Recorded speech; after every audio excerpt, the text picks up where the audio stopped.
আসসালামু আলাইকুম গাইজ, আশা করি সবাই ভালো আছেন। তো আমার ভয়েস শুনে বা বলতেই পারেন যে নতুন একটা ইয়েতে আপনি কি হুদাই ভ্যাট বকতেছেন বা আবল তাবল বকতেছেন। আমি আজকে কিছু কথা বলি, এই কথাগুলো আপনি আজকে বুঝতে পারবেন না, বুঝবেন যখন আপনি বাবা হবেন বা বড় হবেন। প্রতিটা ছেলেদেরই আশা থাকে যে একটা বাইক কিনবে, শখের বাইকটা কিনবে।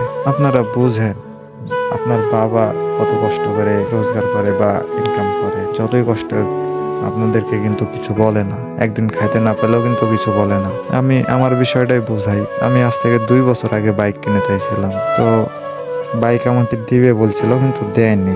এখন আমি 2025-এ একটা বাইক দরকার বা বাইক লাগবে আমার। বাসাতে বললাম, বলতেছে যে একটু দেরি হবে। আমার ফ্যামিলিটা অনেক বড়, আমার ফ্যামিলিতে লোক হচ্ছে 5 জন। আমার আব্বু একাই রোজগার করে বা আয় করে। বাসার মাথায় হচ্ছে আমি তো চাইতে পারি, কিন্তু আমার তো ইচ্ছা আছে যে বড় একটা বাইক নিব বা ভালো একটা বাইক নিব। তো আমার একটা বড় ভাই, আর ওটাও আলাদা বিষয়। বললাম তো 5 জন মেম্বার আমাদের বাসায়। তো একটা মানুষের ইনকাম দিয়ে 5 জন মানুষকে এই একটা সময়ে চালানো, কেমন পরিশ্রম করতে হয় তাহলে বুঝেন। তো অনেক আশা থাকা সত্ত্বেও অনেক কিছু বিসর্জন দিতে হয়। আপনি আশা পূরণ করেন, কিন্তু আপনার নিজের টাকা দিয়ে করেন, তখন আপনার মধ্যে একটা ভালো লাগা কাজ করবে।